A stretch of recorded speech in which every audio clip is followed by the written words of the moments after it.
அஸ்ஸலாமு அலைக்கும் வரஹ்மத்துல்லாஹி வபரகாத்துஹு. அன்பான உறவுகளுக்கு அனைத்து விடயங்களும் முடிந்தவுடன் சூனியத்தில் கை வைத்த இஸ்ரேல் இறுதியாக சூனி யுக்தியாக பயன்படுத்த ஆரம்பித்தது இஸ்ரேல். சிவத்த மாடுகள் விடயத்தில் வெற்றி கிடைக்குமா இஸ்ரேலுக்கு? சிவத்த மாடுகளுக்கும் இஸ்ரேலுக்கும் என்ன தொடர்பு ஆராய்கிறது இன்றைய விசேட காணொளி.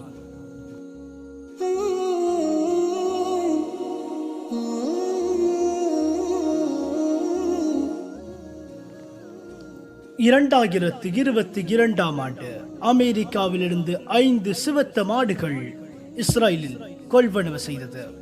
அதிகமான விலை கொடுத்து கொள்வனவு செய்த 5 சிவத்த மாடுகளில் என்ன இருக்கிறது?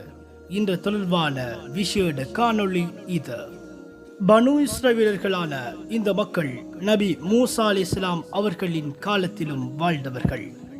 இந்த சிவத்த மாடுகள் தொடர்பாக பனு இஸ்ரேல் காலத்திலும் ஒரு சம்பவம் இடம்பெற்றிருப்பதாக அல் குர்ஆனும் அவர்களின் பைபிளிலும் கூறப்படுகிறது. மூசா அலைஹிஸ்ஸலாம் அவர்களின் காலத்தில் வாழ்ந்த பனு இஸ்ரவேலர்கள் ஒரு மனிதன் கொலை செய்யப்பட்டதற்காக அவனை கொலை செய்தது யார் என்பதை அறிந்து கொள்ள சிவத்த மாடுகளை பழி தீர்த்து அறிந்து கொண்டார்கள். அந்த நம்பிக்கையின் பேரால் இப்போதுள்ள இஸ்ரேல் மக்கள் அதே நம்பிக்கையால் தஜ்ஜால் வெளிப்படுவான் என்ற நம்பிக்கையோடு பயணிக்க ஆரம்பித்திருக்கிறார்கள். இது தொடர்பாக அல் குர்ஆனும் அவர்களின் வேதமும் கூறுவது என்ன? நபி மூசா அலைஹிஸ்ஸலாம் அவர்களின் காலத்தில் மிகப்பெரிய செல்வந்த ஒரு மனிதன் வாழ்ந்து வந்தான். அந்த மனிதனுக்கு ஒரு ஆண் மகனும் இருந்தான். அவன் மிகப்பெரிய செல்வந்தன். ஒரு நாள் அந்த மனிதனுடைய மகன் கொலை செய்யப்பட்டிருக்கிறான். ஆனால் கொலை செய்தது யார் என்று தெரியாது. அதனை அறிய மக்கள் தேடி தேடி பார்த்தார்கள். ஆனால் யார் கொலை செய்த இந்த விடயத்தை அறிய முடியவில்லை. உடனே நபி மூசா அலைஹிஸ்ஸலாம் அவர்களிடம் வந்து, உங்கள் இறைவனிடம் இந்த விடயத்தை கேட்டு பிரார்த்தித்து எங்கள் இவரை கொலை செய்து யார் என்பதை அறிவித்து தாருங்கள் என்று கேட்டார்கள். இதனை கேட்ட மூசா அலைஹிஸ்ஸலாம் அல்லாஹ்விடம் பிரார்த்தித்தார்கள். அல்லாஹ் சொன்னான் அவர்களிடம், ஒரு மாடை அறுவுங்கள், அறுத்துவிட்டு அதனுடைய ஒரு பகுதியை இந்த மனிதன் மீது அடியுங்கள், கொலை செய்து யார் என்பதை நீங்கள் அறிவீர்கள் என்று. இதனை கேட்ட அந்த மக்கள், அந்த மாடை பற்றி எங்களுக்கு விவரித்து தாருங்கள் என்றும் கூறினார்கள். மூசா அலைஹிஸ்ஸலாம் அவர்களிடம் வந்து, நீங்கள் உங்கள் இறைவனிடம் இந்த மாடை பற்றி கேளுங்கள் என்று கூறினார்கள்.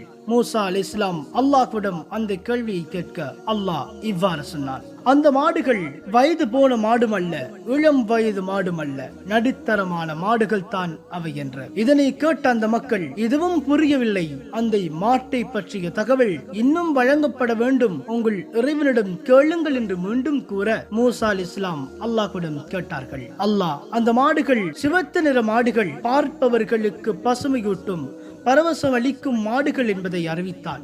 இந்த கட்டளையை நிறைவேற்றாமல் இன்னும் கேள்விகளையே கேட்க தொடங்கினார்கள். அல்லாஹ்வும் கஷ்டங்களை கொடுக்க ஆரம்பித்தான்.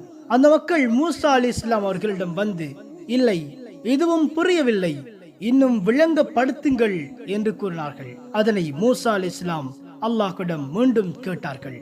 அதற்கு அல்லாஹ், அந்த மாடுகள் விவசாய நிலங்களை உழுவ மாட்டாது, அந்த விடயங்களுக்கு பயன்படாத மாடுகள் என்பதை அல்லாஹ் அறிவித்தான். அதனை கேட்ட மக்கள் அந்த மாடை தேடிச் சென்றார்கள். அந்த மாடு எங்கும் கிடைக்கவில்லை. எவ்வளவுக்கு அதிகமாக சிரமப்பட்டு அந்த மாடை கண்டுபிடித்தார்கள். அதிகமான பணம் கொடுத்து அந்த மாடை வாங்கி பலியிட்டார்கள். அதன் ஒரு பகுதியை கொலை செய்யப்பட்ட மனிதனின் உடம்பில் அடிக்க அவன் எழுந்து தன்னை கொலை செய்தது யார் என்பதை அறிவித்தான். அந்த மனிதன் மீண்டும் இறந்து விடுகிறான். இது அல்லாஹ்வுடைய அத்தாட்சி நபி மூசா அலைஹிஸ்ஸலாம் அவர்கள் மூலமாக வெளிப்பட்டது.